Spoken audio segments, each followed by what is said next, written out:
Welcome to the 2026 Trend Talk podcast, a multi-part mini-series from the American Planning Association in partnership with the Lincoln Institute of Land Policy. This series focuses on new and emerging trends and the potential impacts on our communities and the practice of planning. My name is Joe DeAngelis, Research Manager at the American Planning Association and your host. Today, I'm joined by climate urbanist and researcher Helen Santiago-Fink for a discussion on the circular economy and the potential implications of this emerging economic model for cities and for communities.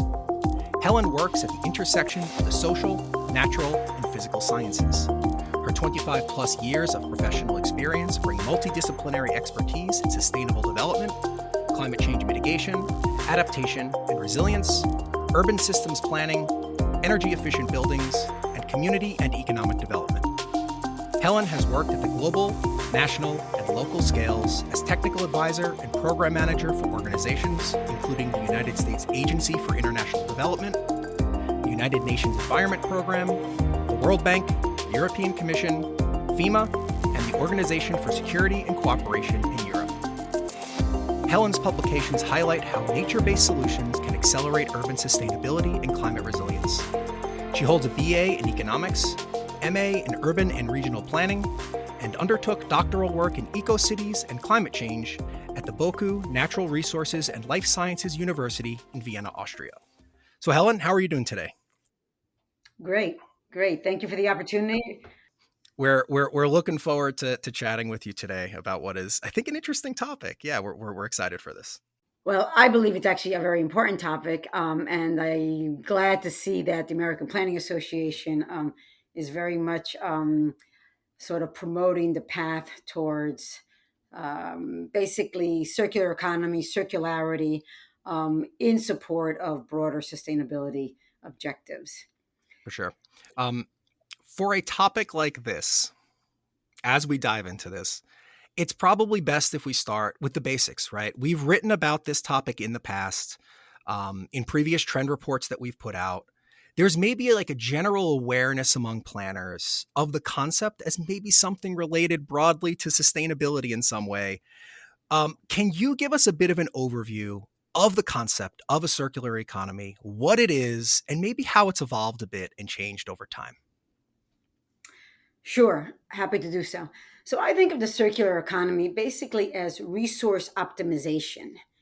And in that brings the whole issue of circularity, in which instead of a linear process in terms of basically using raw materials, natural resources to create, say, a desk, the desk in and of itself then becomes an input for whatever that desk, say it's made out of lumber and different other products, can be used, can be reused, can be repaired, and that desk in itself has a life longer than in and of itself of its pieces and components. So it may be a desk for a long time, particularly if you employ some of the circularity principles that involve repair, redecor, remanufacturing.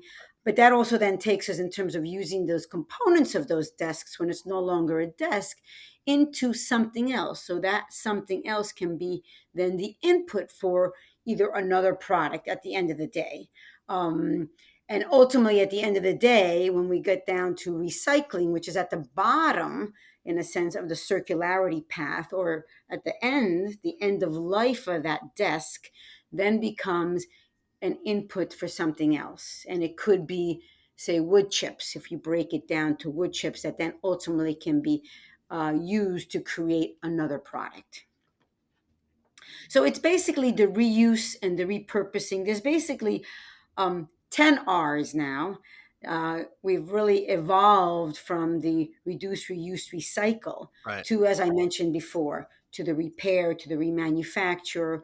And then we start at a very early perspective in terms of even, refusing or rethinking or redesign. So much of the circular economy is dependent on the design of that product from onset to ensure that there is a resource optimization or there is the best use of those resources, at a most, in a sense, in a minimalist perspective, to be able to then allow for that product to be as functional as necessary. So you asked me about, how, what was the genesis of circular economy? And it actually does have a long sort of path to date. The concept in and of itself kind of evolved in the 1940s with the concept of industrial symbiosis, industrial ecology, is terminology that you see both in the literature as well as, in some of the old practices. But it's basically the intersection of nature, natural resources, economy, looking at economic models, and societal, applications. And in that, in all cases, using technology, whatever the technology was of the day, as a tool to be able to allow that to happen. So back, when the automobile was being constructed, or when the different forms of power were being used, it had a great impact in terms of the natural resources that were being used. It had an impact in terms of what were those economic models, what were those production facilities, what did they look like, and then how did society use those new products. Um, unfortunately, that idea of greater efficiency for products was, you know was utilized, was a concept, in the 40s, and then in the 70s the term circularity was then really kind of put on paper, largely came out of academia, and you find it in the literature. The concept of looking at a closed loop system for production, for sustainable production and consumption, as is the SDGs, in the SDGs. Um, Ultimately, then we saw, the Chinese actually looked at the circular economy, and interestingly, they included it as a pillar to their sustainable development model at the time. This was in the 2000s when, issues of climate change were becoming much more visible, much more understood. I see the circular economy and climate change and climate action as mutually reinforcing strategies. If we focus on resource optimization, we very much can look at addressing the environmental uh, costs and degradations that's taking place that ultimately exacerbate, whether it's natural resources degradation, whether it's increased particulate matter and carbon dioxide in the atmosphere, and then ultimately the impact of those in terms of typhoons and hurricanes and extreme heat and all the climatic challenges that we are bracing with in current day. I think that I'm glad that that's where you kind of ended right with the topic, because I think that that does bring it to a very local scale that is maybe pertinent to planners and practitioners and people who live in cities and urban areas, right? Because a lot of what I've read about this topic has been in the context of the life cycle of products and manufacturing supply chains and things like that. Not relying on the extraction of new materials all the time for manufacturing, but maybe reusing the components of things that have already been produced and creating a whole new life cycle of new products that might be coming out of that. At times, that can feel a little bit distant from the work of planners, the urban context itself. So, can you maybe speak a little bit more about the relationship between the circular economy, circularity, and cities themselves?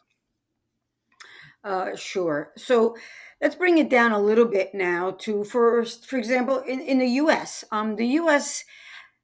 At a local level and at a state level, really started with looking at circularity, or looking at basically recycling principles, and this dates back to the 70s and the 80s. States like New York and California looking at, for example, recycling of bottles and cans. And unfortunately, the U.S. first U.S. national recycling policy wasn't adopted until 2021.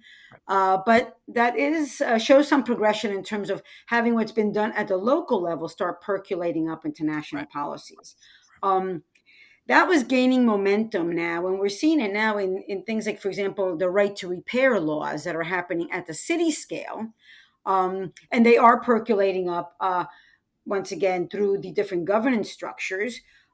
We see them also within private industry, where manufacturers are providing, through these right to repair laws, producers and repair shops the opportunity to be able to repair, and having the information to allow for the repair of products. And we see that at the state level in terms of governance, mandates, New York, Minnesota, California again.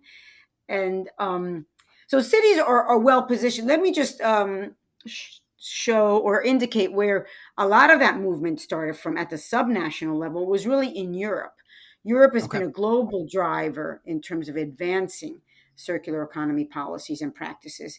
Back in the 90s, some of the first policies were developed even where the European Commission as a whole, but ultimately their policies very much are just umbrella policies that then come down to the local level. So it has very much a different, well, they operate with the governance structure are different than we find here in the US in some respects, in which those more macro policies then came down to the local level. And then the local level has the responsibility to develop either what we call local ordinances here, or different incentives or facilitation infrastructure to be able to promote that circular economy practice.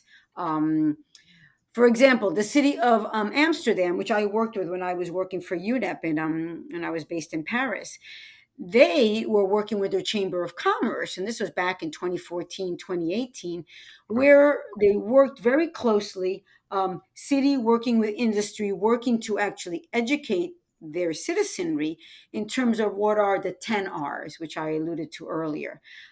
So this goes to, one is, redesign, one is to rethink in terms of, consumption practices. Then it goes on to repair, to remanufacture, to refurbish, to repurpose. And so those 10 R's now, you really only find or hear about in a European context. The three R's are still very much kind of the sort of the norm or the motto, even among the Japanese that have been also very forward leaning in terms of looking at circularity. Um, Right. but cities, are very well placed. And I'll pause there for a moment, and then I can get into some more detail. But any more suggestions on your end? Yeah, I think that talking about this in the context of uh, resource extraction, I think, is really interesting right now, right, as it relates to products and to industries that are very much growing in scale right now. One of the trends that we've been tracking over the last few years has been related to the massive growth of certain high tech industries, right? This sort of new gold rush for sourcing and potentially securing materials that can be used in for lots of different purposes, but for things like solar panels and wind turbines and smartphones and increasingly data centers to handle massive new computing needs and such. We recognize and understand that this is a highly extractive process, right? With some major environmental costs potentially. Um, and as we followed this trend over time, we don't really see any signs of that slowing down necessarily. So, from your perspective, looking into the future potentially, is there any growing interest within the industry, or are there any established, processes within the industry as well, or among governments for a less extractive, less carbon intensive, potentially more circular model as it relates to these highly extractive industries? You've addressed a very, very timely question right now. You're absolutely right. I mean, obviously, we live in a technologically based society and world, and that is only increasing with some of the technological improvements that we basically literally see every day. An honest answer to your question is really no at the present time. Yet, let me say that governments and industry have been struck with the current realities of changing geopolitical conditions, fluctuating market dynamics, coupled with societal consumption norms, and that the scarcity of essential resources, particularly critical minerals, which are necessary to power our technological world, is a dire priority to address. Right. The immediate reaction by many governments, including our own, has been to return to the primary traditional practice of extraction, or basically mining for the sake of extraction to secure the necessary supply of resources for our ICT industry, our energy industry, our automobiles, medical, defense, among other sectors. The critical minerals, which there's a list from the U.S. government and the Department of Energy has 54 of those that are priorities. Things like lithium and nickel and graphite and cobalt and manganese, and more common things like copper and lead. And then not even to speak about the rare earth elements that are even more challenging to basically extract, even identify. And so this is where we are now. But there is some ray of hope in terms of alternative strategies to be able to secure those critical minerals. And one of those is through secondary sources and bringing in issues like circularity. For Mhm. example, one of the projects that I'm currently working on is looking at the recycling of e-waste. Mhm. So e-waste, all our or electronic and electrical components these days utilize these critical elements, which basically need to be mined or have traditionally been mined, and then go through a very energy intensive process, like smeltering and extracting them, to be able to, create the our semiconductors and our computers and our MRI equipment, and the magnets that we need to power, uh, you know, uh, both solar energy or particularly wind energy. And so all that is necessary, but we're looking at secondary sources and employing circular economy principles. We can get to those critical minerals that are already um, in the form of e-waste. So e-waste recycling is in a very it's economically viable. It's an accelerated strategy to be able to get to those critical minerals. And this is something that I am advocating currently in my professional capacity, both among private sector as well as governments, at all scales. And so Right. cities are very well placed to be able to help facilitate that e-waste recycling process. And that in part is through policies like extended producer responsibility. These policies have been around for decades, but cities can work with their both with their state governments to be able to pass those policies, and then cities at the at the more localized level can help facilitate the collection of e-waste, can develop partnerships with the private sector. And now we've seen that to some extent, also working with private sector companies like, for example, ERI, which have partnerships with Best Buy and Staples Right. to be able to facilitate the collection of e-waste by the general public. And so that is a tremendous opportunity. You can also look at other sources for critical minerals from secondary sources, and that is looking at tremendous amount of industrial waste. So we don't have to mine again. We just look at the industrial waste that currently exists. We also look at wastewater treatment facilities where in the wastewater there's a lot of heavy metals. And so it's looking at those secondary sources, of which these are already residual products that can be put in that circular economy loop to be able to extract the resources that we need in a much more sustainable, accelerated, and, in a sense, economically profitable manner. Right. This is maybe a bit of a follow up to that, right? Because we've written in the past, last year, I believe we touch on it this year as well in our trend report, on some future signals related to deglobalization, right? Nations taking some tentative steps towards away from interdependency and maybe instead looking inward for certain things. It's conflicted and contested, right? The degree to which this might actually be happening, but we've kind of covered it as a longer term signal. even things like onshoring of manufacturing or reliance on domestic energy or whatever it might be. Are we seeing this trend reflected at all within the concept of a circular economy as a tool for realizing some of that sort of dependence on national resources? And are there any potential implications that you might see downstream of this at the local level? The current America First policy very much looks at bringing FDI or foreign direct investment into the U.S.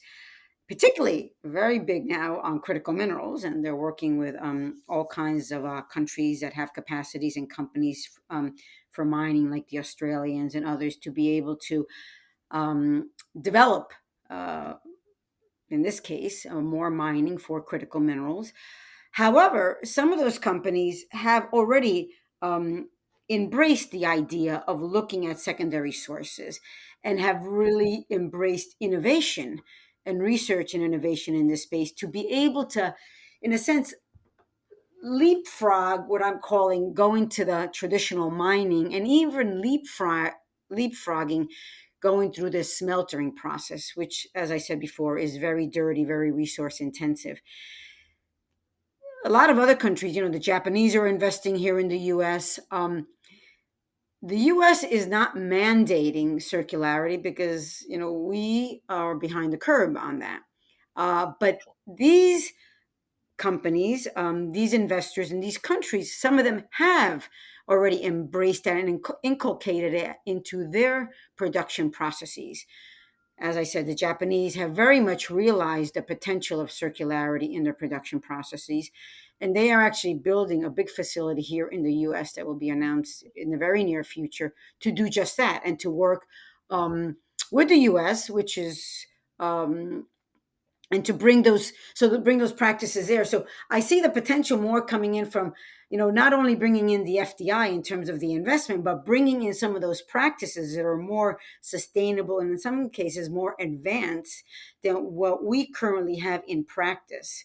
We have largely relied on our overseas markets and overseas partners for some of that, but this may be the opportunity now for the US to look at seeing not only where the economic opportunities are in terms of circularity, but looking at the potential to invest in more R&D. We've been actually very good in an R&D, and there's some very interesting R&D that's come out of our national labs in terms of how to really bring in some very interesting cutting edge technologies, such as what's coming out of Rice University in Texas in terms of flash jewel technologies that are able to use electrochemistry to be able to actually get to that extractive or to extract those critical minerals.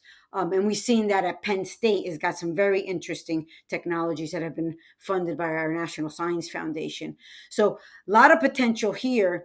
What we are seeing is the need for those private sector partnerships that have maybe done that elsewhere, bringing them to the US and being able to create that learning practice both for US private sector, clearly bringing in our innovation through our big ICT companies, and then bringing in, maybe we'll touch on this in a little bit, is the whole AI layer to even help accelerate that.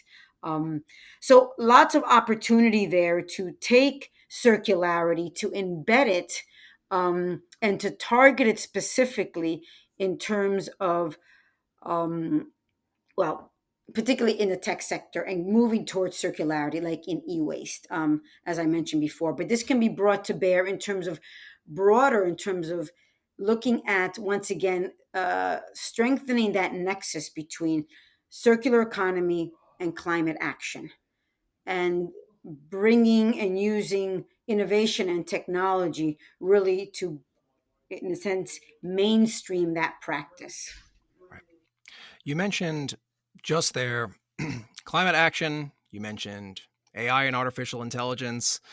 These are very much future focused type sectors and areas, right? Pressing in the present, but they're likely to be of major concern, right, going into the future. Looking ahead, right, 20 or so years into the future, the population of people within cities and urban areas, it's expected to continue to grow. Um, Along with those two that you mentioned before, what do you maybe see as some of the most important trends or signals related to the evolution of this concept, of the circularity concept, the evolution of the circular economy, especially as it might relate to life in urban areas and the work of planning and planners? Yes, I mean, there's so much I want to let me mention at least another three in addition. I've Yeah. already kind of elaborated on the e-waste, but one that I find in terms of circularity, and this is so fundamental to our lives, and it can be done everywhere, but it needs that impetus of what cities can do, particularly given that it's their responsibility to do municipal waste management. So bringing circularity to the food sector, and addressing issues of e-waste and organic waste. Organic waste is about 50% of municipal solid waste. So imagine if we were able to take out that 50%, we were able to put it through different processes such as basic composting and be able to utilize that food waste or that organic waste, as is being done by a number of cities and communities, but really taking that to scale. And unfortunately, I didn't have time to see how many cities around the U.S. at least are already have already incorporated, composting as a service is the way I see it. Composting as a service, and cities can help facilitate and incentivize that commitment, and that is based upon one of the seminal books by Paul Hawkins, Drawdown.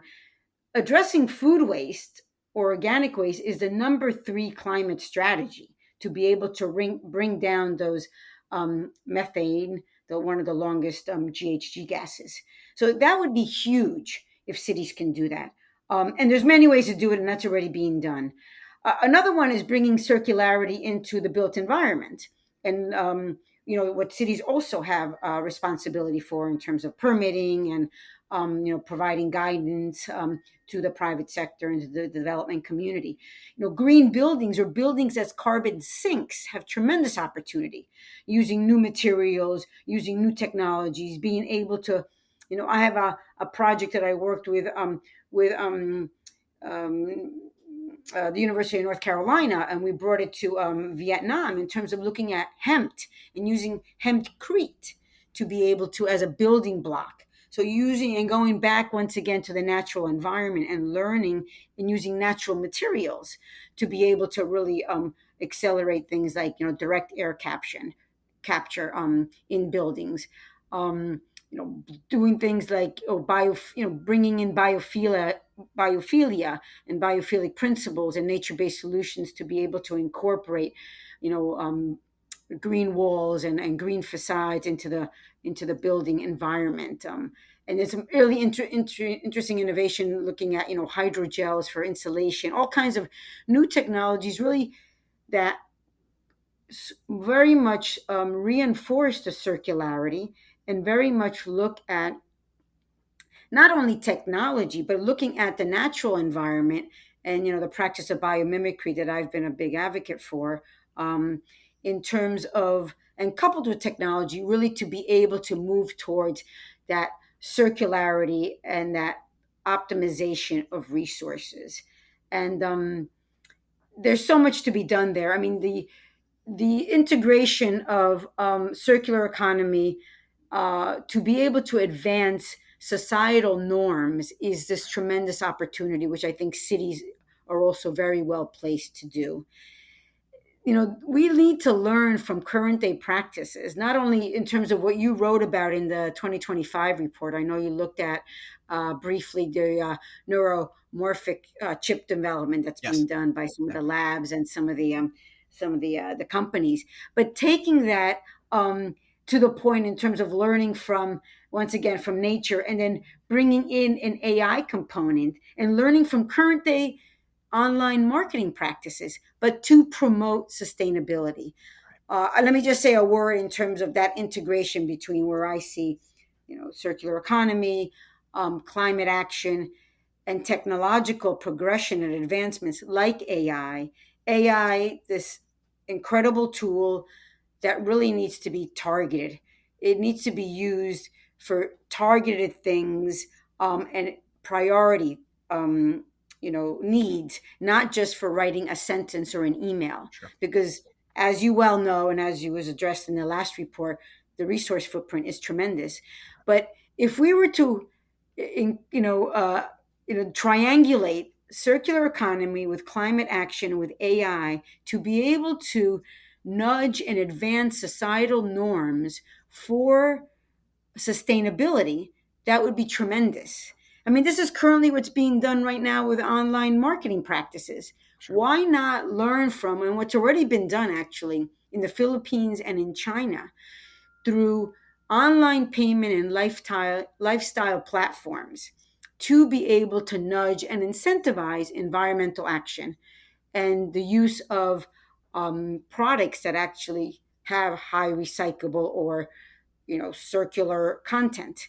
And that's already being done, and it's planted. It's they extrapolated to actually reforestate areas of their communities, areas where there's climatic challenges, so putting in mangroves. And so they've been able to plant millions of trees, depending on the public and encouraging and nudging the public to move towards sustainability behaviors and action.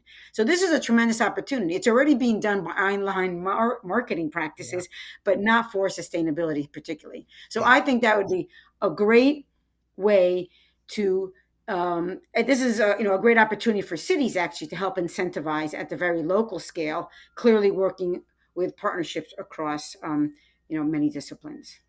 I think it's always great when we're able to close on something that is very forward thinking and thinking about what's possible, right, in this area. I like this. I really do enjoy this focus, not purely on like the rigid, right, the manufacturing potential, right, around this, which is extremely important right now. And it's a massive component of it. But I really like this perspective of the city itself as a component within this circularity type model, and thinking of the ways that the city plays a really important role in that. So hopefully that's a good place for us to close today. I think that we can wrap it up.